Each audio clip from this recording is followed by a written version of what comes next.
ተቋመ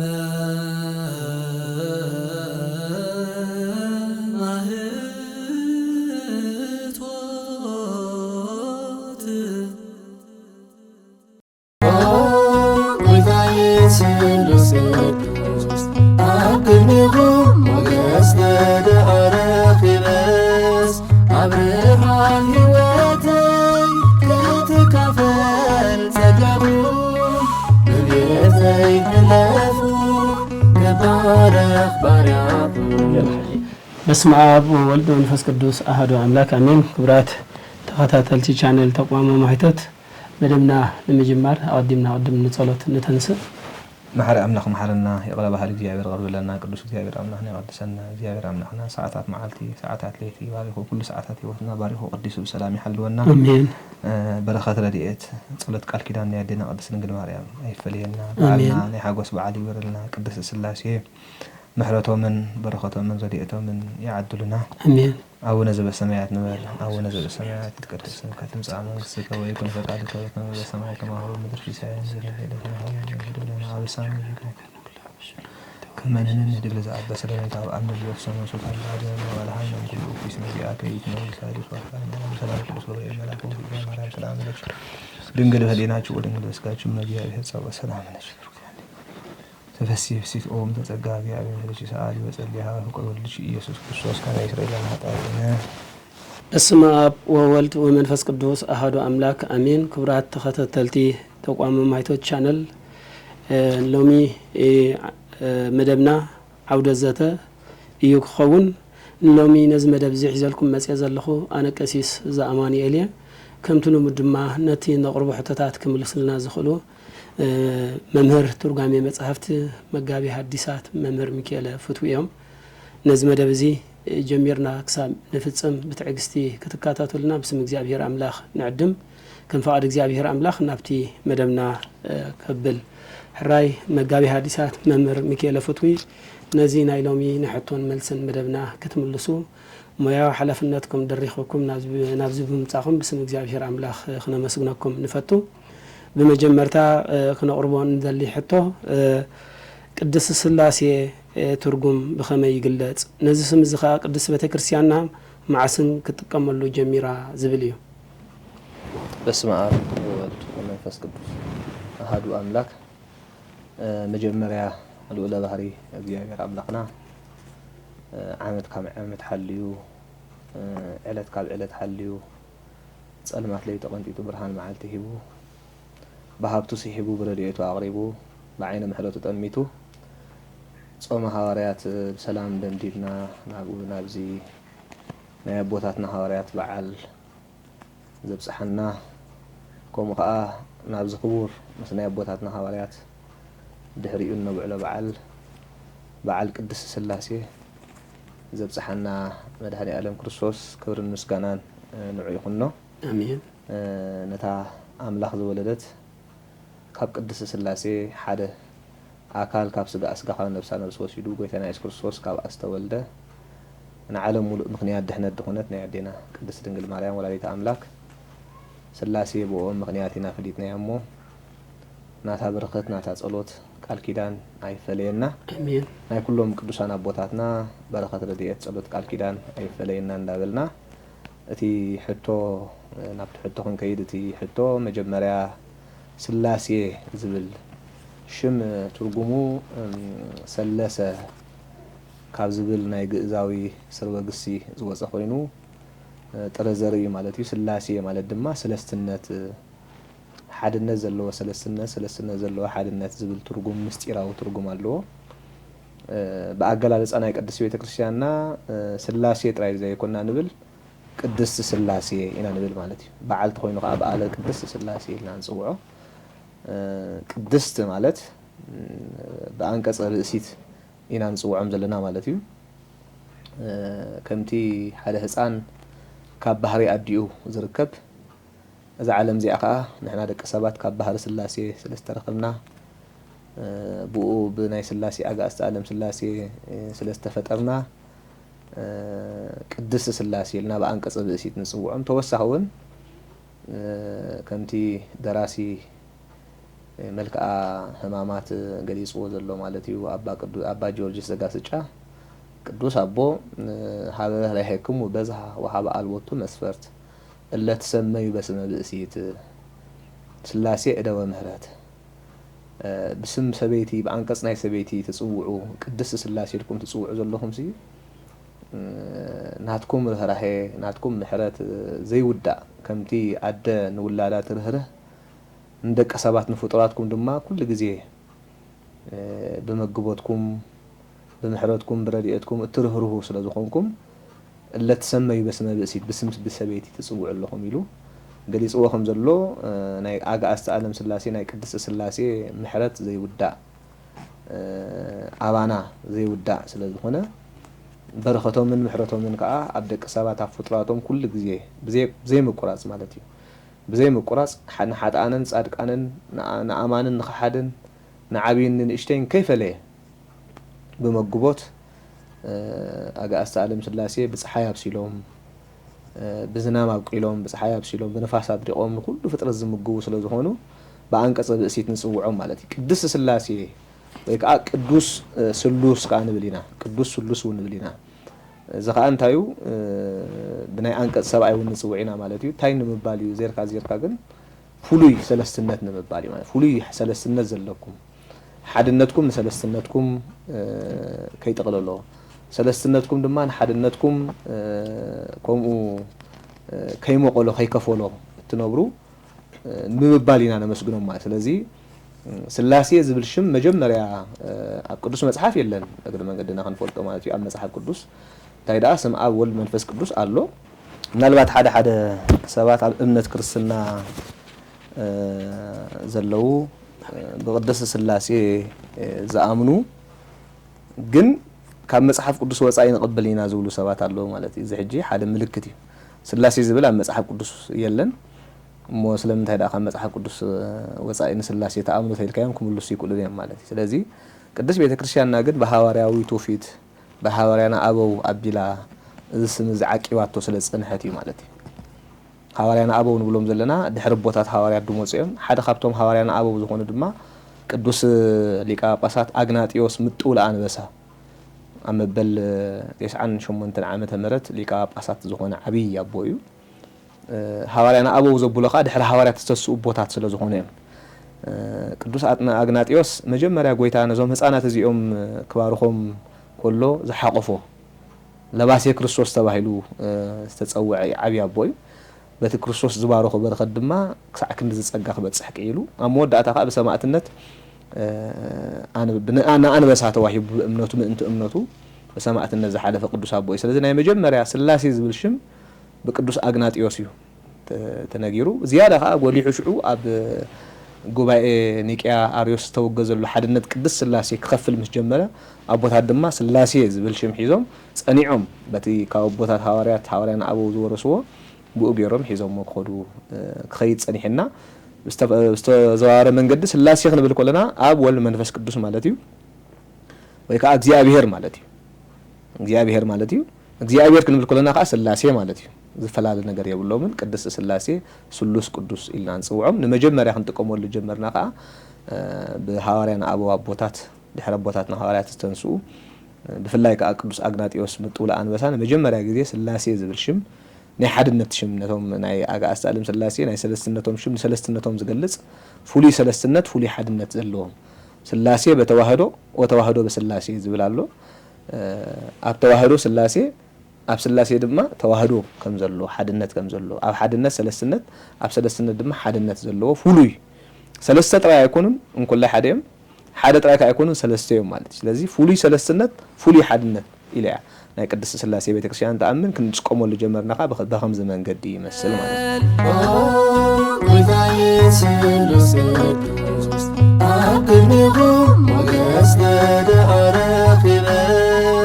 አብርሃም ሕይወተይ ከተካፈል ጸጋሁ በቤተይ ህለፉ ገባረኽ ባርያሁ ራይ መምህርና መጋቢ ሐዲሳት መምህር መርጌታ ሚካኤል ፍቱይ እዚ ሎሚ መደብ ሒዝና ዘለና ብምኽንያት ሸውዓተ ሐምለ ቅድስት ስላሴ እዩ ኣብዚ ዘለና ዘመን ኣብዚ ዘለና ግዜ ሓድነትን ሰለስትነትን ናይ ቅድስት ስላሴ ዝኣምኑ ክርስቲያን ኣለዉ እሞ ነዚኣቶም ብኸመይ ነረድኦም ብሓፈሻ ሓድነትን ሰለስትነትን እግዚአብሔር ከብኸመይ ክግለጽ ይካል ቁሩብካ የሸግር እዩ ክርስቲያን ተባሂልካ ሓድነትን ሰለስትነትን ናይ እግዚአብሔር ዝኣምን ክርስቲያን ክባሃል አይካልኒ ምክንያቱ ብዓቢኡ ቀዳማይ ምስጢር ቤተክርስቲያንና ትምህሮ ምስጢረ ስላሴ እዩ ማለት እዩ ሓድነትን ሰለስትነትን እግዚአብሔር ሰብ ከይፈለጠ መንግስተ ሰማያት ክወረስ አይክእልን ስለዚ ሓድነትን ሰለስትነትን ሆሊ ትሪኒቲ ድባል ናይ አጋዕዝተ ዓለም ስላሴ ዝኣምን መንግስተ ስላሴ ክወረስ አይክእልን ስለዚ ክርስቲያኑን ክባሃል ይኮልን ማለት እዩ እቲ ሰብ ተኻላ ሃብ ክርስትና ወፃእ ዘሎ ምናልባት ዝምህርዎ ሲኢኖም መጽሓፍትን መምህራንን ዝምህርዎ ሲኢኖም ኣይኣመነን ወይ ከዓ መወከሲኡ መጽሓፍቲ ካልእ ኮይኑ ንብል ንኽእል ኢና ኣብ እምነት ክርስትና ሃሊና በመጽሓፍ ቅዱስ እናኣመንና በቅድስት ስላሴ በአብ ወልድ መንፈስ ቅዱስ በሓደ አምላኽ ዘይኣምን እንድሕር ኮይኑ ግን ክርስቲያኑን ከቦለ አይክእልን ምስ ቁጥር ናይ ክርስቲያኑን ቁጽር አይግባእን ማለት እዩ ብሓፈሻ ሓድነትን ሰለስትነትን ናይ ቅድስት ስላሴ ዘረድኡ ኣብ ቅዱሳት መጽሓፍትና እንተ ዳሪና ብዙሕ ሰፊሕ እዩ ዘሎ ካብ ዘመነ ብሉይ ካብ መጀመርያት ሒዝና እንድሕር መጺና እግዚአብሔር አምላኽ ወይ ከዓ ቅድስት ስላሴ ንፍጥረታት ብ6 መዓልቲ እዮም ፈጢሮሞም ካብቲ ብዙሕ ፍጥረታት ብውሕዱ ቦታት ጠቕሊሎም ክነግሩና ከሎ 22 ስነ ፍጥረት እዩ ስለዚ ካብዞም ፍጥረታት ዝተፈጥሩ መወዳእታ ነቦና አዳም ክፈጥርዎ ከለው ነቶም ካልኦት እግዚአብሔር በሐሳቡን በቃሉን ለይኩን እናበለ ክፈጥሮም ከሎ ኣብ መወዳእታ ግን ነቦና አዳም ክፈጥር ከሎ እግዚአብሔር ንግበር ሰብአ በአርአያነ ወበአምሳሊነ ከም መልክዕና ከም ምስልና ሰብ ንግበር ኢሉ ኣብ ኦሪት ዘፍጥረት ምዕራፍ 1 ፍቅዲ 26 ዘሎ ንግበር ሰብአ በአርአያነ ወበአምሳሊነ ምባሉ እግዚአብሔር ሓደ ጥራይ ከም ዘይኮነ بسلستنت زملخ أملاخ مخانو زرد نقبر مبالو مالتي زي سلستنت ناي سلاسي زرد ديو أبونا أدامون تزاز أملاخ حلي بقرنت مستقبت بمخنيات ديابلوس أب كيشي تسويرو سلازا سحاتو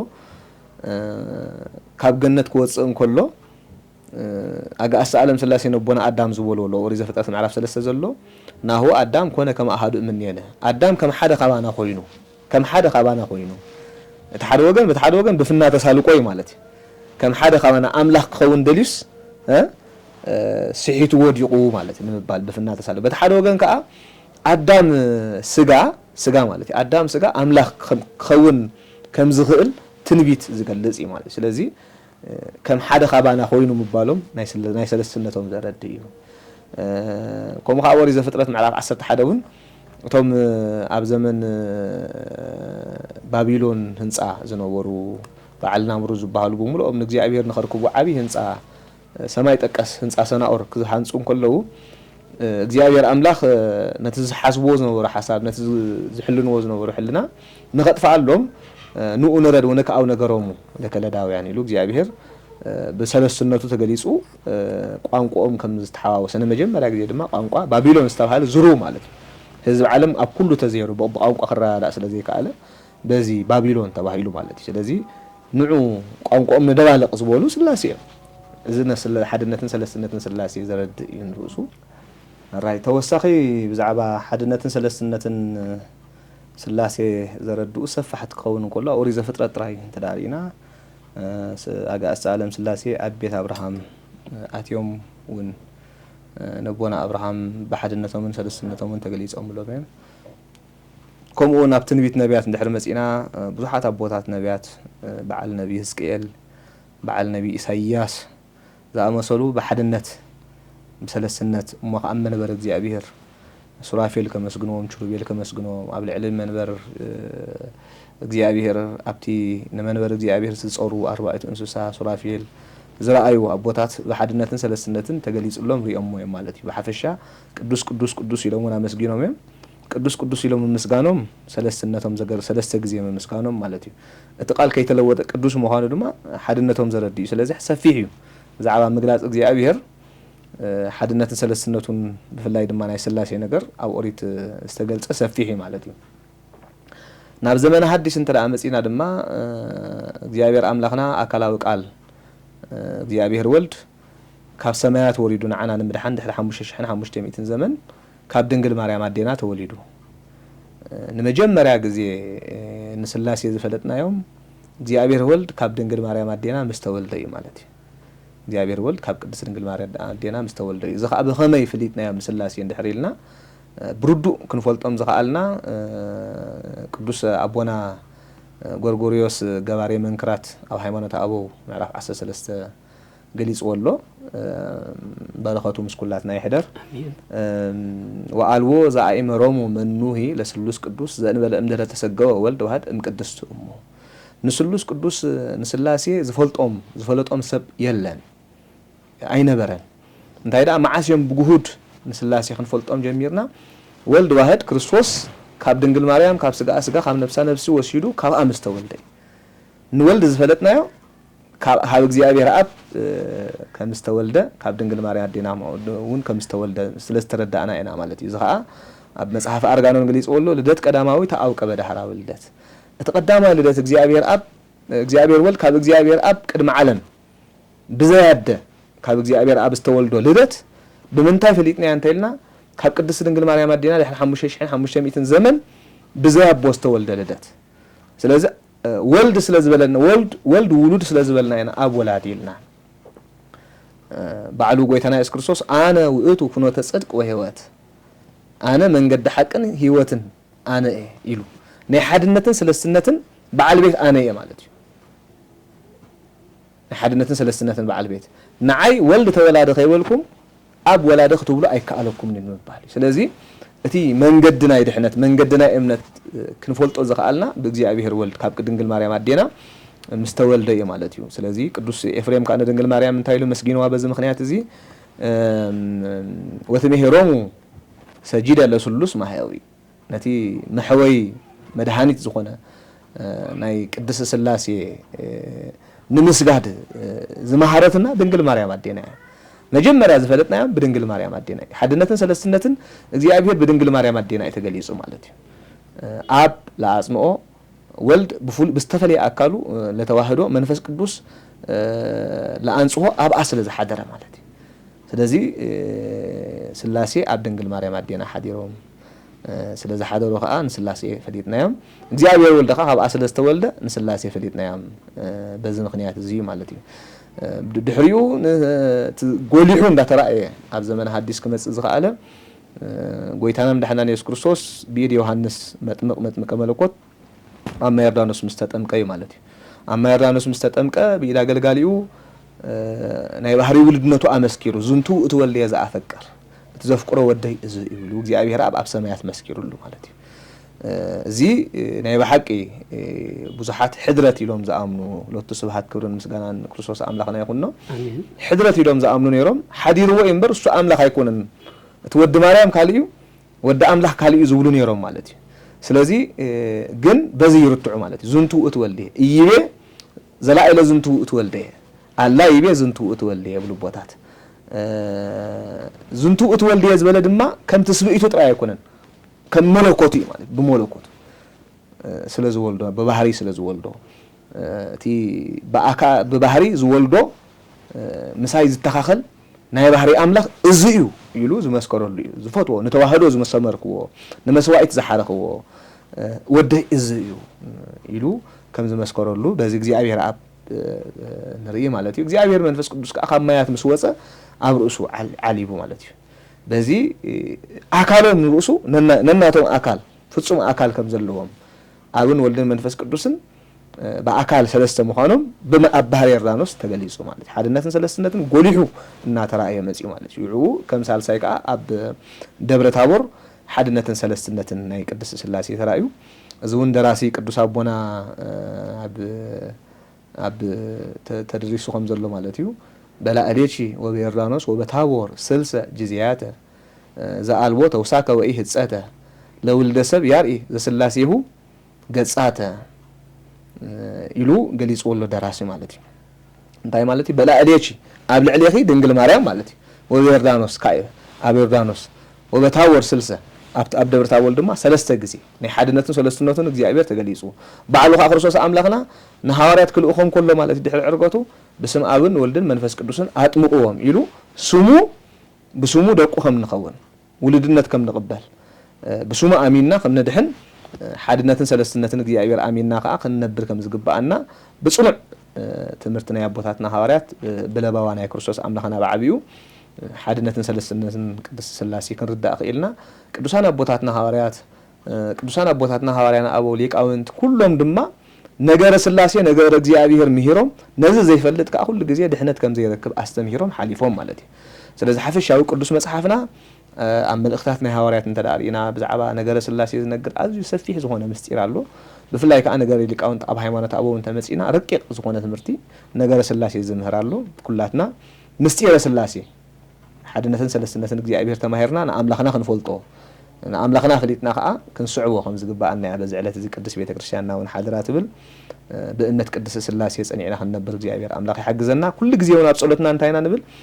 ናይ መጀመርያ ጸሎትና በስመ አብ ወወልድ ወመንፈስ ቅዱስ በቅድስት ሥላሴ በአሐዱ አምላክ በቅድስት ሥላሴ እንዛ አመን እክህደከ ሰይጣን ንእግዚአብሔር አምላኽ አሚንና ንሰይጣን ክሂድና ስም አብ ወልድ መንፈስ ቅዱስ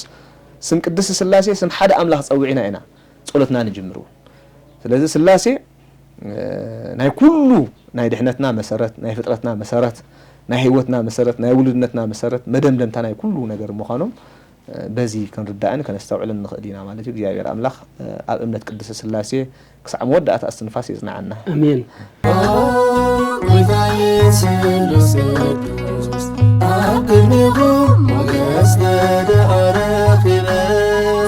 አብርሃም ሕይወተይ ክትካፈል ጸጋሁ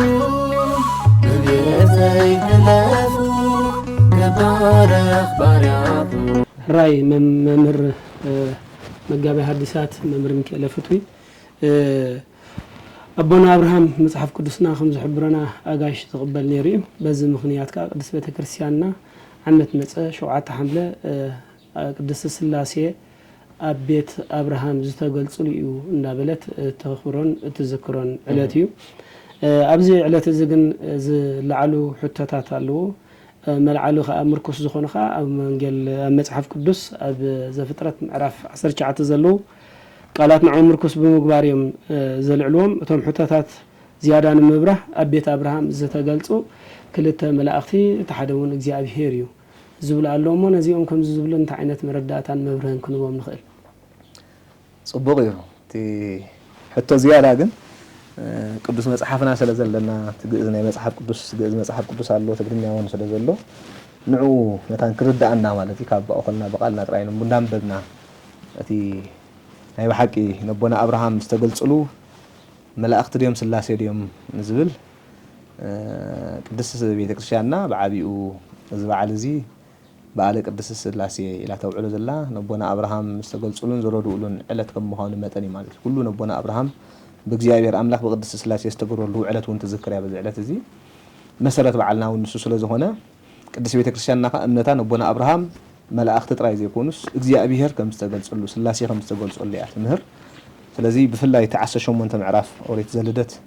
ኦሪት ዘፍጥረት ማለት እዩ እንተዳ አንቢብናዮ ንዕኡ ይዘረዳእና ማለት እዩ። እንታይ ድብል ካብ መጀመርያ ካብ ፍቅድ ሓደ ምሳና በረኸቱ ምሳና ይሕደር ስለ ተቀድስ ቃላቱ ስም እግዚአብሔር ዝኸበረን ዝተመስገነን ይሁን። እንታይ ዝብል ወአስተርአዮ እግዚአብሔር ለአብርሃም በሃበ ዕፀ መምሬ እንዘ ይነብር ሃብሃውታ ሃይመት ቀትረ ይብል። ቀትሪ ፍርቂ መዓልቲ ማለት እዩ። አቦና አብርሃም ጋሻ ቤቱ ኣብ መስቀላዊ መንገዲ ሰሪሑ ጋሻ እንዳተቀበለ እዩ ድምገብ ነይሩ። ጋሻ ከይመጽእ ኣይምገብ ነይሩ ማለት ንጋሻ እግሩ ሓጺቡ መግቢ ቀሪቡ ሙሱ እዩ ዝምገብ ነይሩ። ስለዚ ናይ ትውፊት ኣቦታትና መጽሓፍቲ ከም ዝነገሩና ጸላኢ ሰናያት ቀኒኢሉ ብዙሕ ነቶም ኣጋይሽ ዝመጹ ኣብ መንገዲ ጸኒሑ ዝተፈገአ መሲሉ እንሆ አብርሃም ከም ቀደሙ ዘሎ ይመስለኩም እንሆ ደመይ ኣፍሲሱ ዓጽመይ ከስኪሱ ከምዚ ገይሩ ደርቢን ኢሉ ብኽፍኣት ናው ኣጋይሽ ከም ዘይመጹ ገይሩ ማለት ድሕሪ 3 መዓልቲ አቦና አብርሃም ከኣጋሻ ከይመጽእ ስለ ዘይምገብ ዝነበረ ድሕሪ 3 መዓልቲ ግን ናይ አቦና አብርሃም ጽድቅን በረኸትን መራን ክግለጽ ኣጋእስ ዓለም ሥላሴ ኣብቲ ዕፀ መምሬ ኢሉ ገሊጽዎ ዘሎ ማለት እዩ። መምሬ ማለት እቲ ናይ ኣውሊዕ ዕንጨይቲ ማለት እዩ ገረብ ኣብ ልዕሊ ድንኳኑ ናይ ቀደም ነይሩ ገዛውቲ ከምዚ ናይ ሎሚ የለን። ኣብ ልዕሊ ድንኳኑ ዝነበረ ጎቦ ኣብኡ ሓንቲ ገረብ ናይ ኣውሊዕ ነይራ ኣብ ጥቃ ኮይኖም ኣጋእስ ዓለም ሥላሴ ተገሊጾምሉ ማለት እዩ። ቁልሕ ኢሉ አቦና አብርሃም ከም ዝረአዮም ወሰበ አልዓለ አየንቲሁ ወነጸረ ናሁ ሰለስተ እደው ይቀውሙ መልእልቲሁ ورأي ورث ولا لتقبلتهم مهوهة هايمت وسجد واستمدري بل عين تقولي حبيلون لعلي أبتلع لي دونكانو زنبر جوه مسرائي أبلع لتها أبتدقى قرب مالتيو مسرائي تحجش ورأي سلست أدوى يلو أبتدرجامي يجلس أوزله نسلاسي رأيهم يزبل ما أفتح مصحفه يعني بتكشفنا مصحف ترجمينا أوريزا فترة نزعت مركتنا سلست أدوى يلهم تجلس قوم زله نسلاسي أبونا أبراهام كم زرعي زجل زله مالتيو نصور زخنا مبرة خنانا سلازي نسلاسي مسرائيهم دما قوي خيرو قبولهم كيدو مستقبلهم دما أبقدميهم سجيد الله مالتي كبري إذن رؤسه سجيد اللهم نسجد اللهم دحريو اجزئو اما ركبكم وغسا بقدم عينتيكا يتهلف ام قبرك قويتاي ابقدم عينتخا موغوس انت دا ارخي بس كاباي يتحلف غوسي خاني يتحلف ما بيتي يتعالى يلو لم ينو مال نستوعب لحجتي حدنتن سلستنتن نبونا ابراهام تغليصلو نبل كلنا بقدم عينتيكا مركبكم موغوس بقدم عينتيكا يلولو ابقدم عينتخا موغوس انت دا ارخي حجي نتوم سلسس بأجلالس حادثة غير يقول صوم الله مالتي حجي ني حدنتهم مجلس يزج لازم حدنتهم تجلس أمور حدنتهم يجلس الله مالتي شو موجس عبقد معي أنت خان دحر رخي بس نسلسس كم حادثة غير يصوح مال سلاسي مخانم زردي مالتي سلست ملاأخ أنت زخون يرو نسلست يوم كم حدا غيره خزاره ما يكلني مالتي لذي نسلست يوم كم حدا غيره حدنتهم نخرد مالتيو بيتكشنا بتمرت بيتكشنا ملاأختن سلاسين حدا يكون سلاسي እግዚአብሔር አምላኹ መላእክትኻ በሓደ ገይሩን ሰለስቲኦም ክዛረቡ ማይከልኒ ማለት እዩ ስለዚ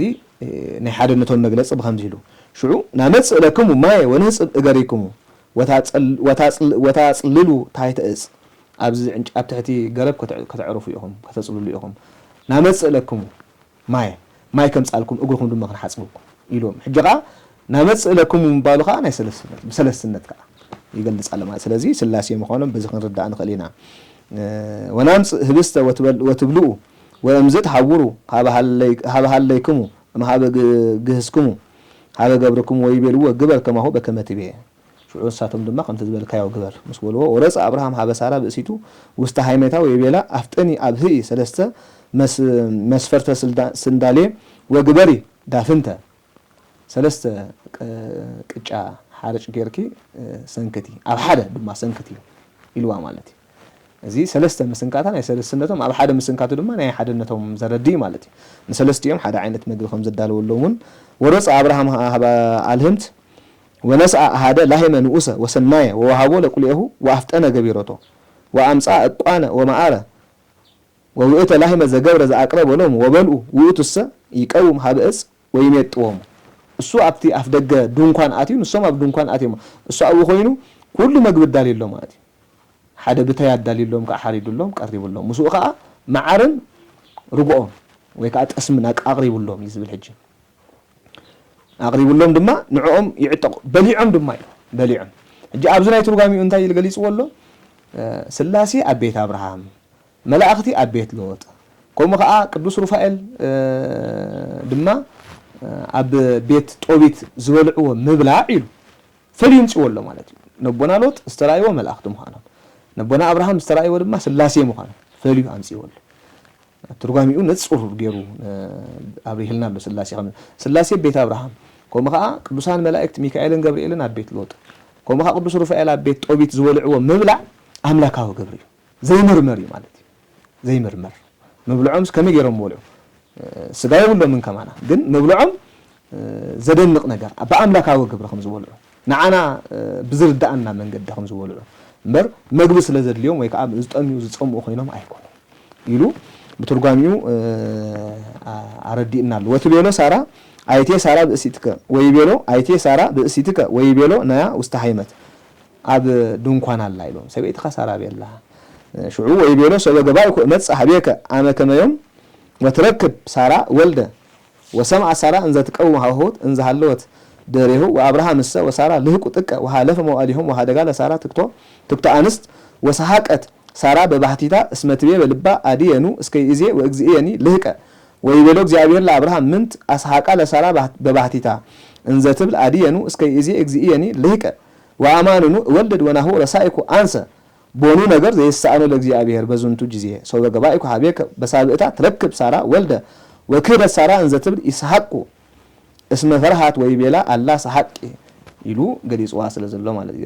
ድሕሪኡ አቤላ ንዓመታ ከምዚ እዋን ምስ መጻኹ ሳራ ሰበይትኻስ ውላድ ክትረክብ ያ ሳራ ፍቲ እዋነቲ ጓልቲ 9 ዓመት ያ ነራ አቦና አብርሃም ድማ ወዲ 100 ዓመት ነይሩ ስለዚህ ውላድ ክትረክቡ ኢኹም ንዓመታ ከምዚ እዋን ምስ በለት ሳራስ أنا جزء حليف يو تدمي حد يقولني لما أنا نستجدي فني سواء دم أريجيو هم يقولنا خن ولدي لا سحق عملت يسحق زبولة مخنيات ولا دمون بخمس مخنياتي مالت سلسلة حق سلسلة حقت كا سلام أنت تسحق الله اسمع له بونو يسألوا لك زيابير نك زيابير يسألوا نقدر له كم تقدس جبريل ملاخ ندنقل مريم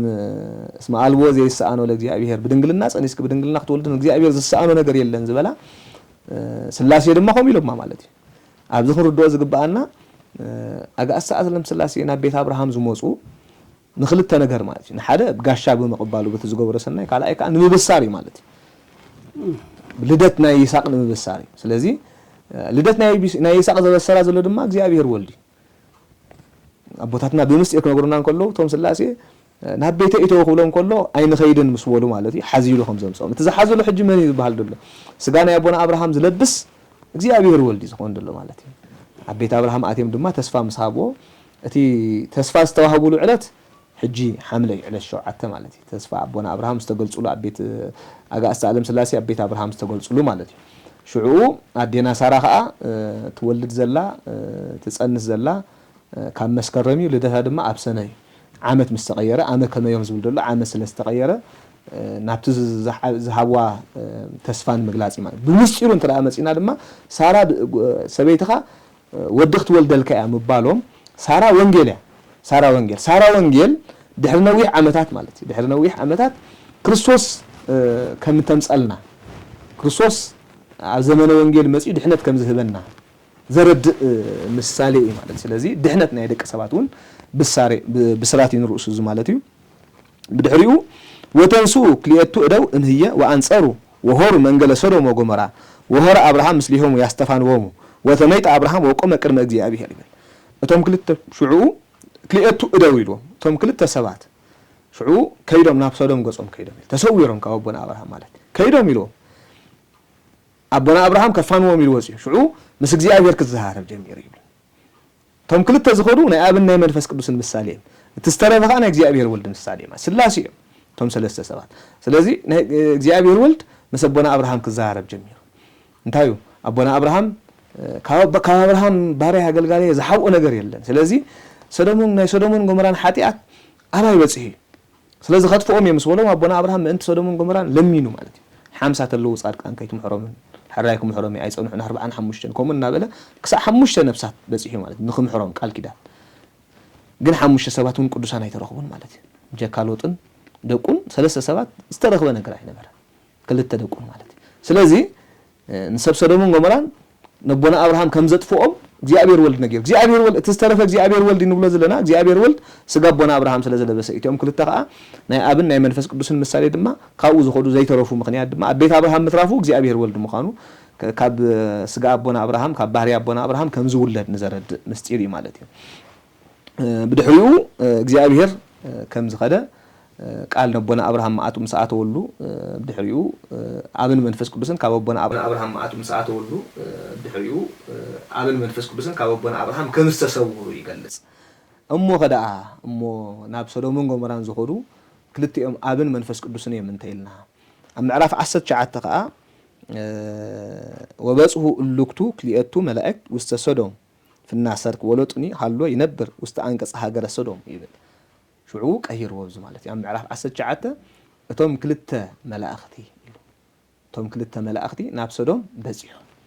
يروق أهير ولا بس تاريخ مالتي حجي كابز تبجيسو أبوتاتنا بخلته ترجمي يقيدو تقدماي بناي سلاسي ترجم مالتي تخيل أي دما بناي ملائخته ترجم مالتي نعنا بزرد عنا من قدي سلازي بناي ملائخته ترجم زخيدو له زلوا مخنيات انتهي لنا بتدحراي استفدنا في الصامي مقانو توم ناب سدومن غبران زخورو ملائختي مخانو قبل ما نفس قدوس اندعلا او خيدم انديوم توم كلته سبات يلوم አሉ بزي توم كلته سوؤت يلوم አሉ بزي ابزخا توم كلته ملائخت فليوم አሉ ማለት جي እግዚአብሔር ወልድን እግዚአብሔር መንፈስ አብን መንፈስ ቅዱስን ከይዶም ይልዎም አብዛኻ ክልተ መላእክት ይሉ ፈሊዎም ስለዘሉ ሕጂ ስላሴ ምዃኖም በዚ ክንርዳእ ንኽእል ኢና ካልኣይ እግዚአብሔር ነቦና አብርሃም እግዚአብሔር ተገሊጹሉ እዩ ቶም ክልተ መላእክት ከዓ ተገሊጾም እዮም ንዝብል ከዓ እግዚአብሔር ማለት ታይ ማለት እዩ ቅዱስ መጽሐፍና እንታይ ዝብል አንሰ ሶበ እቤ እግዚአብሔር እብል በእንተ አብ ወወልድ ወመንፈስ ቅዱስ እግዚአብሔር ክበሃል ከሎ ብዛዕባ አብን ወልድን መንፈስ ቅዱስን ስለዚህ እግዚአብሔር ከም ዝተገልጸሉ እንተዳ አሚንና አብን መንፈስ ወልድን መንፈስ ቅዱስን ተገሊጾሙሎም አሉ ነቦና አብርሃማት አሚንና ክናአምን ይዝግባል ስላሴ አይተገልጹና ቤት አብርሃም ምባል ከቢድ ክሕደት ምክንያቱ እግዚአብሔር ከም ዝተገልጸሉ ንሕላ አሚንና እግዚአብሔር ማለት አብ ወልድ መንፈስ ቅዱስ ማለት እግዚአብሔር ማለት አብን ወልድን መንፈስ ቅዱስን ዝውክል ስም ስለዚህ ስላሴውን ተገሊጾም ማለት በዚ ክናአምን ይግባአናዩ ከም ተወሳኸውን እቶም ክልተ መላእክት ይሉ ፈሊዎም አሉ ኣብዚ ክልተ እደው ክልኤቱ እደው ይሉ ፈሊዎም ኣብዚ ከዓ ክልተ መላእክት ይሉ ስለምንታይ ዳ ሙሐራይ መላእክትና ወኸይዶም እቶም ክልተ ሰባት ከይዶም ይሉ ከብቅዕሲ ስለምንታይ ዳ ኣብዚ እቶም ክልተ መላእክት ከይዶም ይሉ ንዝብል እዚ ልማድ ናይ መጽሓፍ ኣብነት ኣብ መጽሓፍ ቅዱስ እንተዳ መጽኢና ከም ዘለዎ ታሪኹ ዋሕዚ ታሪኽ ኣይቅጽልን ቅይር ይዘብል ማለት እዩ መጽሓፍ እንታይ ዝብል ኣቦታትና ክምሁሩና እንከሎ መጽሓፍ ምስጢር እምበር ዘይቤ ኣይሕሉን ታሪኽ ከም ዘሎ ብልሙጽ ታሪኽ ከም ዘሎ ተተሓይዙ ይመጽን ይነጥር ኣብነት ከም ኣብ ወንጌል እንድሕር መጽኢና ማለት እዩ ብዛዕባ ልደት ጎይታ ብዛዕባ ምምላስ ሰብ ኣሰገል ከምኡ ከዓ ምምላስ ጎይታ ናብ ቤተልሔም ናብ ገሊላ ምምላሱ ምዕራፍ 2 ወዲኡ እንታይ ይብል ሽዑ ወበውእቱ መዋእል በጽሐ ዮሐንስ እዩ በቲ ዘመንቲ ኢሉ በቲ ወርሓትቲ ዮሐንስ ከጥምቕ ኢሉ መጽኢ በቲ ወርሓትቲ ኢሉ ራይ ን30 ዓመት ን25 ዓመት ከም ሓንቲ ወርሒ ገይሩ ከም ሓፂር ወርሒ ገይሩ ኣምጽዎ እሞ በቲ ወርሓትቲ ኢሉ እሞ ጎይታ ብስተወልደሉ ዮሐንስ ከጥምቕ ጀሚሩ ኣይንብኒና ማለት እዚ ወሓዚ ናይ ታሪኽ ዘምጽኦ ዘሎ ስለዚ ክልኤቱ እደው ኢሉ ክልኤቱ መላእክት ኢሉ ቀጽኢልዎ ስለምንታይ ከመላእክት ኢሉ ቀጽኢልዎ እንተይልና ኩሉ ግዜ መላእክቲ ካብ ስላሴ ኣይፍለዩን ስላሴ ዘለውሉ ኣገልገልቶም መላእክት ኣለዉ ኩሉ ግዜ ኣይፍለዩን ካልኣይ ከዓ ተወሳኺ እንታይ ዝብላሉ ኣብ ቅዱስ መጽሓፍና ኣብ መልእክቲ ጳውሎስ ናብ ሰብሮሜ ምዕራፍ 9:22 ገሊጽዎ ከም ዘሎ ማለት እዩ وأما فقد እግዚአብሔር ያርኢ መቅሰፍተ ኃይሉ ያርኢ መላእክተ ማአቱ ይብል እለድልዋን ለአማስኖ ቲ እግዚአብሔር ትዕግስቱ ምስተወደ እግዚአብሔር ቲ መስፈርት ናይ እግዚአብሔር ምስ መለአ ኢሉ ኃይል መቅሰፍቱ ከርኢ እንድሕር ደሊሉ ታየርኢ መቅሰፍት ናይ ማዓቱ መላእክቲ የርኢ መላእክቲ ይሰድድ እዩ ስለዚህ እግዚአብሔር هو ኣብ ሶዶምን ጎሞራን ወሪዱ ብምንታይ በቶም መላእክት ማዓቱ ገይሩ ወሪዱ ማለት ቅዱስ ሚካኤልን ቅዱስ ገብርኤልን ናይ ምሕረት መላእክት እዮም ንመን ናይ ምሕረት መላእክት ኮይኖም ነቲ እግዚአብሔር ዝኣመነ ብጽድቅ ዝነበረ ሎጥን ደቁን ክልተ ደቁን ናይ ምሕረት መላእክት ኮይኖም ነቶም ካብ እግዚአብሔር ዝኸሓዱ ከቢድ ዝኾነ ኣነዋር ሓጢያት ናይ ሶዶምን ጎሞራን ሓጢያት ናይ መጀመርያ ግዜ ሎም ግብረ ሶዶም ኢልና ንጽውዕ ዘለና ብሽሞም ይጽዋዕ ዘሎ ማለት እዩ ናይ ጎሞራ ሓጢያት ናይ ሶዶም ሓጢያት ተባሂሉ ተጠቂሱ ዘሎ ንመጀመርያ ወዲ ምስ ወዲ ጓል ምስ ጓል ክምርዓው ጀመሩ ኣብ ዘመን እዚ ኣብ ዘመን ኣቦና አብርሃም ተጀመረ ሓጢያት ሓድሽ ሓጢያት ኣብ ዓለም የለን ስለዚህ እዚ ሓጢያት እዚ ከዓ እግዚአብሔር ስለተጸየፎ ካብ ዝሙት ሓሊፎም ባህሪኦም ለዊጦም ካብ እንስሳ ሓሊፎም ማለት እዩ እንስሳ ከማን ተፈጥሮ ይፈልጥ ማለት እዩ ኣብ ዘይ ተፈጥሮ ይቀርብ እሶም ግን ካብ ባህሪ እንስሳ ዝኸፍእ ባህሪ ስለዘርአዩ እግዚአብሔር ከቀጽዖም ኢሉ ስለዝመደበ ናይ ማዓት መላእክት ልኢኹ ማለት እዩ ስለዚህ እግዚአብሔር ወተገሊጹ ብምንታይ ብናይ ማዓት መላእክት ገይሩ ስለዚህ መላእክቲ እዩ ዝልእኽ ማዓቱ ክልእኽ እንድሕር ኮይኑ ስለዚህ ነቲ ታሪኽ ዋሕዚ ናብ ሶዶምን ጎሞራን ከይዱሉ ዘምጽኦ ዘሎ እግዚአብሔር ኃይሉ መቅሰፍቱ ከርኢ ስለዝደለየ ብክልተ መላእክቱ ገይሩ ገሊጽዎ ብዚ ማለት እዩ ስለዚህ በዚ እዩ መላእክቲ ኢሉ ምጽዎ እምበር ኣብ ቤት ኣቦና አብርሃም ዝተገልጹ መላእክቲ ዘይኮኑ ስላሴ ምዃኖም በዚ ክንርዳእ ንኽእል ኢና እቲ ቅዱስ መጽሓፍና ትርጓሚኡ ብጽቡቕ ጌርና ነጽርና ተንቢብናዮ ኣብ ብዙሕ ቦታታት ማለት 3 ግዜ 4 ግዜ ስላሴ ኢሉ ገሊጽዎ ስለ ዘሎ ተርጊምዎ ስለ ዘሎ 3 እዱ ብማዕረ ጌርካ እውን ንስላሴን ንመላእክትን ኣይግለጽን ማለት እዩ ምክንያቱ 3 መጽኦም ናይ ሓድነቶም መግለጺ ናይ ሽሞም መግለጺ በባሓደ ገይሮም ተገሊጾም በሰለስተ ገይሮም ተገሊጾም መላእክትን እግዚአብሔርን በሓድነት መግለጺ ይብሎም እኳ ዳ በይኖም መላእክት ትሕት እግዚአብሔር ስለ ዝኾኑ ማለት በዓል መላእክቲ እዮም ተራእዮም ስላሴ ኣይተራእዮምን ዝብሉ ሰባት እንድሕር ኣለዉ ኮይኖም ግን ዓቢ ጸገም ዓቢ ክሕደት ማለት መጀመርያ نتمسير ناي قدسات مصحفتي ناي ابونا ابراهام مغلاص نغنا اغاست عالم سلاسي مغلاصوم نعو يزخحت زلو معناتيو نتترغم ناي ابوتاتنا مسير ناي ابوتاتنا يزخحت زلو كاو توسخ كا بعل ناي قدس سلاسي ونا يبعلني معناتي مغنياتو بعل ناي قدس سلاسي نبعل زلنا سلاسي تغليصوم ابيت ابونا ابراهام يلنا نبعل زلنا ስለዚህ ኾም ይሉ ስላሴ አይተገልጹና ቤተ አብርሃም ዝብል ሰብ እንድሕላሉ ኾይኑ ወበዓል ቅዱስ ስላሴ ወን ክኽብር የብሉን ማለት ተወሳኺ ቅዱሳት መጽሐፍትና ንኣብነት መልክዓ ስላሴ ነንብብና ኣብ መልክዓ ስላሴ በሰፊሕ ኣጋእስ ዓለም ስላሴ ኣብ ቤተ አብርሃም ከም ዝተገልጹ ሰለስተ ደወ ሊሉያነ ውስተ ርእሰ ሃይመት ርአ ወላ አሃዱ ነገሮ ረሰየ ዝብል ኣብ መልክዓ ስላሴ ኣሎ ማለት መልክዓ ስላሴ ወን አይቅበሎን አይደግሞን ማለት መልክዓ ናይ ቅዱሳን አቦታትና መልክዓ ህማማት ንበል መልክና ቅዱሳን አቦታትና ዝሁሉ ዝድገም ጸሎታት ዝሁሉ መጽሐፍትና አቦታትና አቦና አብርሃም ቅዳሴያት ንሩሱ ማለት ቅዳሴ ጎርጎርዮስ ንበል ኩሉ ቅዳሴያት ዘሎ ብዛዕባ ቅዱስ ስላሴ ዝገልጽ ነቦና አብርሃም እግዚአብሔር ዝመስከረሉ ብሙሉ መጽሐፍትና ስላሴ ከምስተገልጹ ይነግርሞ እዚ ትምስጢር ግን ብኸምዝ ምዃኑ ክንርድኦ ብኸምዝ መንገድ ክንሕዞ ይግባአና እዩ ማለት እዩ ስለምንታዮም ብክልተ መላእክት ገይሮም ትርጓሜ በኻልኣይ ትርጓሜ ገይሮም ገሊጾም ዝብል ግን نعنا كان مستير نمغلح نعنا نمرداء تباهلو استجبره مستير مخانو بز خنردو انا قلينا زيابير املاح مستوعلن طببن يعدلنا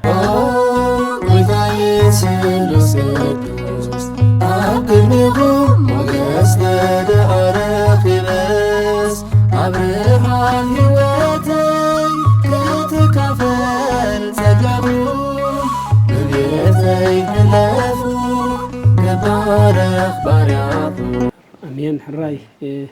أزي بسفح يكون مرداتا يخم كتقولنا تصنيحهم أما رداتا عنتي حتى خن حتتنا نساون بخلت حساب تقرب ملسئة حدا سبات بجكا እግዚአብሔር ወልድ ማለት ጎይታና ኢየሱስ ክርስቶስ ቅድስት ስላሴ በምስል ሰብ ተራእይ ማይፈልጡንም በመባል ቅድስት ስላሴ በምስል ሰብ ክሳአሉ አይግባን ዝብል አለውሞ እዚ ትምርት እዚ በቅድስት ቤተክርስቲያንና ከመ ይረአ زون قرب ቅድስት ስላሴ ስእለ አድኖ ናይ ቅድስት ስላሴ አይሰአልኒዮ ዝብሉሉ ምክንያት አልቦ ለእግዚአብሔር አልቦ ዘርኦ ለእግዚአብሔር ጉምራ ለእግዚአብሔር ዝራእየለን ይሉ ኣብ መልእክቲ ኣብ ቀዳማይ ወንጌል ዮሐንስ ምዕራፍ 1 ቆሞ ካብ መልእክታት ናይ አቦታትና ሐዋርያት ተጠቂሶም ዘሎ እነዚህ መሰረት በመጋር እግዚአብሔር ዝራእየለን ወልከ በባህሪ መለኮቱ ዝሪኦ ሪእዎ ወን በህይወት ክነብር ዝኽእል ሰብ የለን ማለት እግዚአብሔር ግን በስተፈላለየ በብዙሕ ሕብረ አምሳል በብዙሕ ምሳሌን ተገሊጹን ተራእይ ቅዱሳን አቦታትና ኩሎም ሪኦም ማለት ብምንታይ ንዓና ዓቅምና ብዝኾነ ብናትና ንዓና ብዝርዳእና መንገዲ ከምዘ አቦና አብርሃም ክንገልጾን ዝጻናሕና ማለት እዩ ስለዚ እግዚአብሔር ብስተገልጸሉ ከዓ ነቲ ዝተገልጸ ግልጸት ናይ እግዚአብሔር ከዓ ብስእለ አድህኖ ጌርካ ምግላጽ ስርዓት ቤተክርስቲያን ማለት እዩ ኩሉ ዝተገልጸሉ እግዚአብሔር ኩሉ ሰራእይ ራእይ በዓል ነብይ ሕዝቅኤል ዝራእይ ወራእይ بملو أقدسات مصحف زلوا بملك سئلة أدنو غير كان مغلاط نرؤسو مصحف قدسي ማለት سئلة أدنو قدس ቤተ ክርስቲያን ተቀበሉ ነው ከም سئلة أدنو መግለጺ ቅዱሳት መጽሐፍትና ታሪክ ቅዱሳት መጽሐፍትና ዝነግሩ ስለዝኾነ ማለት ብጉቡ ተሳአሉ ሆኖ ነው በስርዓት ቤተ ክርስቲያን አቀማምጠው ድማ ሆም በስርዓት ስለዚህ سئلة أدنو ናይ ቅድስት ስላሴ ንስእለሉ ምክንያት በኸመዩ ዝብል መጀመሪያ እግዚአብሔር አምላክ ከምዛ ቀደምና ተገለጽና ያ ማለት ንግበር ሰብአ በአርአያነ ወበአምሳሊና ይሉ ዝፈጠረ ስዕል ዝጀመረ ባዕዱ እግዚአብሔር አጋእስ ዓለም ስላሴ ማለት ንሕና ደቂ ሰባት ብምስል እግዚአብሔር በገጽ እግዚአብሔር ተፈጠርና ያ ምስል እግዚአብሔር ስለዚህ ስዕል ዝጀመረ እግዚአብሔር ንሕና ከዓ ስዕል እግዚአብሔር ስለዚህ ብናትና አምሳል ናይ ደቂ ሰባት አምሳል ከዓ ስለዝራእዩና ብናቶም አምሳል ስለተፈጠርና ስለአድኖ ብስዕል ቅድስት ስላሴ ይሰአል ማለት ግን እትስእልስ እሶም ስላሴዮም አይደለም ታዲያ በኸምዚ መንገድ ይሁን ተገልጽኩም አልሄንኩምና በኸምዚ መንገድ ይሁን ተረዱና በኸምዚ መንገድ ይሁን አቦና አብርሃም ተገልጽኩም ሁሉ እና በለ ቅድስት ቤተክርስቲያን ናይ ጸጋ ስግደት ብምስጋድ ነትስእለ አድህኖ ክብርት ብኡት ትምሕፀን ብኡኻ እግዚአብሔር ይግለጽ ማለት እግዚአብሔር ይግለጽ ብኡኻ ድሕነት ይህብ ብኡኻ እግዚአብሔር ይዛረብ ስለዚህ ስእለ አድህኖ ዘብሎ ዘሎ ምክንያቱ ንሱ በሐፈሻ እግዚአብሔር አምላክ ስእለ አድህኖ ስዕል ናይ ደቂ ሰባት ስዕል ናይ እግዚአብሔር ንሕና ምስሊ ናይ እግዚአብሔር ንሕና ምዃንና በዚ ክንርዳእ ንኽእል ኢና ከም ተወሳኺ ስላሴ ከምቶም ሸያባት ከም ዓበይቲ ኮንካ ኣይርአን ኣይሰአልን እዩ ንዝብል ኣብ ትንቢት ዳንኤል ምዕራፍ 7 እውን ገሊጹ ኣሎ ማለት እዩ ትንቢት ዳንኤል ምዕራፍ 7 እንታይ ኢሉ ገሊጽ ኣሎ እግዚአብሔር ኣምላኽ ኣብ መንበሩ ከም ዝረኣየ ንሱ ድማ ኣብ ዙፋኑ ኮፍ ኢሉ ዓለም ሒዙ ስቤት ዘለዎ ከም ዝረኣየ ስቤት እጂ እግዚአብሔር ስቤት ስለ ዘለዎ ወይ ከዓ ጨጉርን ጭሕምን ስለ ዘለዎ ኮይኑ ይኮነ እንታይ ይደርእ ማለት ኣብዚ ምዕራፍ 7 ገሊጽዎ ዘሎ ሕጂ ብሉየ መዋእል ከም ዝኾነ ኣብ ላይ መዋእል ምዃኑ እግዚአብሔር ስቤት ናይ ዕቤት መግለጺ ወይ ከዓ ናይ ክብሪ መግለጺ እግዚአብሔር ክቡር ምዃኑ ብሉየ መዋእል ምዃኑ ዝገልጽ ዘረድእ ማለት እዩ ኣሃዚ ዓለም ብእራሁ ኢና ንብል ንዓለም ብኢዱ ዝሓዘ ኢና ንብል ማለት እዩ ኣጋእዝቲ ዓለም ስላሴ ስእሊ እንድሕር ናብ ስእሊ ኣድህኖ ድማ ሓደ ዓይነት ምስሊ ጌርካ ኣብ ሓደ መንበር ኮፍ ኢሎም ኣብ ሓደ ዓይነት መንበር ማለት እዩ ኮፍ ኢሎም ንዓለም ሒዞም እዮም ዝሰኣሉ ኣብ ልዕልስቲ ዓለም ከዓ እንድሕር ሪእና መስቀል ኣላ ማለት እዩ መስቀል ድሕነት ከም ዝሃቡና ንዓለም ድማ ኣሃዚ ዓለም ብእራሁ ዝበልናዮ ማለት እዩ بخمس من قديو أقول شات مسحفتون እግዚአብሔር بسبيت تجلي يسخن زلون بعبيت كان تجلي يسخن زلون بزي كان ضدنا خلينا بتنبيت دانيال على شو عتل ترس زلون مالتي توسخي نيابونا أبراهامون عبي أبنتنا بأمثال سلسة إدو بمن قد شماغلنا سلسة عبيت مرأيهم نرؤسو ناتنا قلت ناتنا دحنتي سلاسي نعنا بزردنا من زردنا من قدي نبونا أبراهام تجلي يسأمولو مالتي ስለዚህ ነቦና አብርሃም ተገልጸሉ ስላሴም ወ ስላሴም ስለዚህ ምን እንታይ በአምሳለ ሰለስቱ ነው ይሉ ገሊጽ ወሎ ማለት ስለዚህ በዚህ ምክንያት ዘኻ በተአብ ቅዱስ መጽሐፍ ዘሎ መሰረት በመግባር ቅዱስ ቤተክርስቲያንና ስለ አድኖና ቅዱስ ስላሴ ተገበር ስለ አድኖና ቅዱስ ስላሴ ተገበር ኮላውን ቅዱስ ስላሴ ጥራይ ኮነት ምስል በአርባዕተ ማዕዘን ተዳሪና ስእለናይ አርባዕቱ እንስሳ ቅዱሳን መላእክት ኪሩቤል ወሱራፌል አለው ማለት ተማ አርባዕቱ እንስሳ ተጠቅሰም ዘሎ ነብይ ሕዝቅኤል ኣብ ትንቢቱ ከም ቃራእ ዮሐንስ أبرأيو معرف أربعة هسكيل دم أبتني بيتو معرف حدا قال يسوون زلوا توم من بهر እግዚአብሔር تشكيمهم እግዚአብሔር عملاق كبر زهبو أربعة أنسسات بهايلهم زلوا كاب كسادهم لعلي أربعة كاب كسادهم تحت دم حدا زخونو بزح كنفي يعني أربعة أنس حجة أربعة كنف زلوهم يكاي الساعة بزح كنف زلوهم أربعة كن النص وكف عائدة ومن عائجارهم بب أربعة كنف زلوهم أربعة قص زلوهم دم مثل زلوهم كوينا بيسألوا أمن برسلاس يلو توسخ أمن برسلاس يقدس بيتكشاننا خسألك ولا سأل أدنو نايك قدوسان إسراء أربعة كهنة السماء توم عشان أربعة كهنة السماء سرافيل ويكا نجد منابر تباهلهم الصوع ناتهم ونتريا مالك الصوم كا بشدش تأخنافهم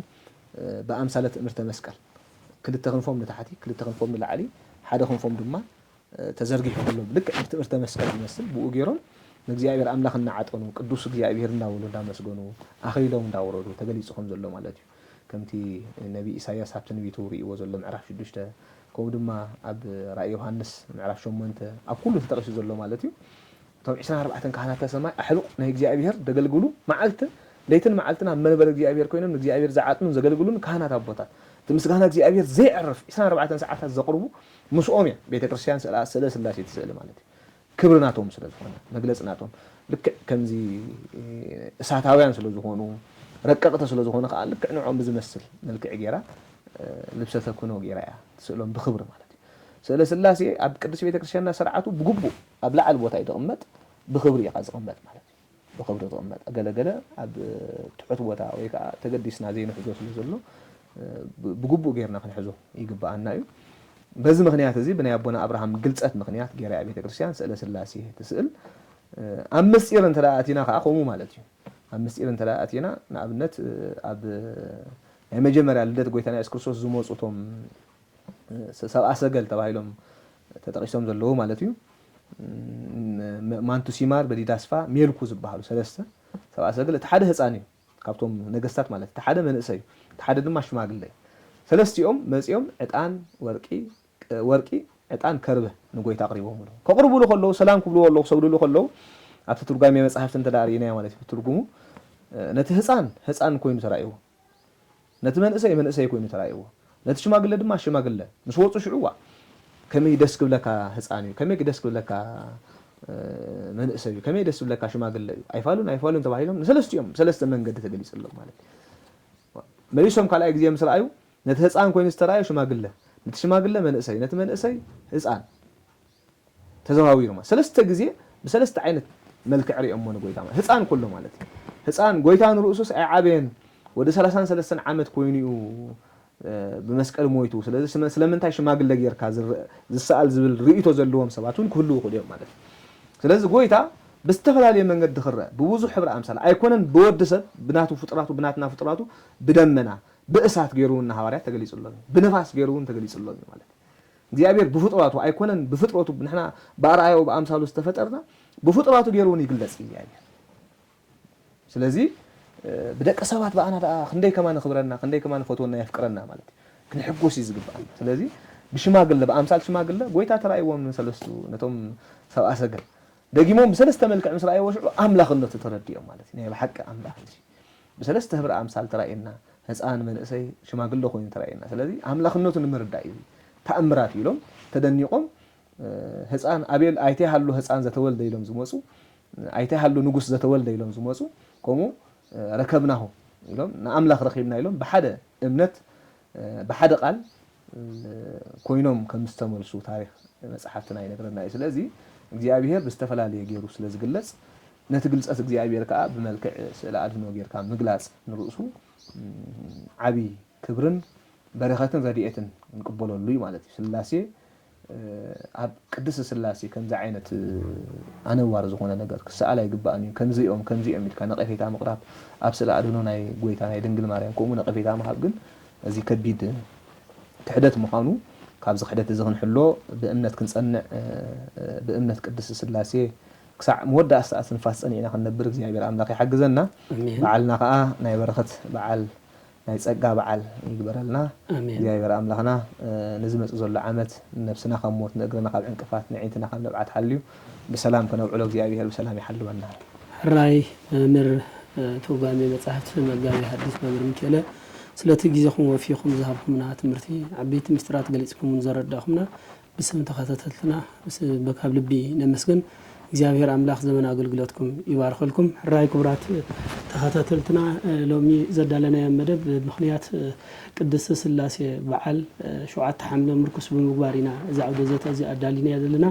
ቀጻሉን ምክንያት እንዳገበርና ነህተን መልስን መደባት ከለውና ሳብቲ ነመጽሰውናት ነቅርበልኩም መደብ ግን እግዚአብሔር በብዘለና በሰላም ከለውና እና እግዚአብሔር አምላክና ሰናይ ፈቃሪ ይሆነና ስለቲ ጀምርኩም ምሳና ሳብ መፈጸምታ በትዕግስት ተኸታተልኩምናኻ እግዚአብሔር አምላክ ጸጋን ሰላምን ይወርደልኩም ላልና መደብና ናጹ ራይ ክብራት ተኸታተልትና መደብና በጸሎት ከም ጀመርና በጸሎት ግን ወደ አስራ ዘሆና خلاتنا ናብ ጸሎት ሕልናና ሰብስብ እግዚአብሔር አምላክና ሎለ ባህሪ አጀሚሩ ዘፈጸመና እግዚአብሔር አምላክ ክብርን ምስጋናን ይሁንኖ ናይ ጋስ ዓለም ስላሴ ምሕረትን በረኸትን ምስኩላትና ይሁን ሙሉ ዓለም እግዚአብሔር ሰላሙን ቅሳነቱን ያዕድለና ህፃናት ይሐልወልና ወለድ ድማ ህፃናት ዕብየልና ወለድ ድማ ይሐልወልና ዘመኑ ናይ ሰላም ዘመን ይግበረልና እግዚአብሔር አምላክና በረኸት ረድኤትና ቅድስት ድንግል ማርያም አይፈልየና ናይ ኩሎም ቅዱሳን አቦታትና በረኸት ረድኤት አይፈልየና ንዝሓመሙ ፈውሰን ምሕረት ይላኸልና ገሾም ዘለው እግዚአብሔር በኢድ መልአኩ ሓልዩ በሰላም ይመልሰልና نزعرفو نفسات كلهم حزب ክርስቲያን ድማ እግዚአብሔር ዕረፍት ነፍሲ ያዕድለልና ጉባኤና ከምዝወን ጉባኤ ሐዋርያት ነቢያት ጻድቃን ሰማዕታት ከምዝባረኸ ዝግስ ዝመሃርና ያቃል ድማ ብልብ ምእመናን ይሕድረልና አቡነ ዘበሰማያት አቡነ ዘበሰማያት ቅዱስ ሰከነ በሰማያት هذا يوم لنا أبسانا وجبائنا الله عدنا ولا هم يجب إلى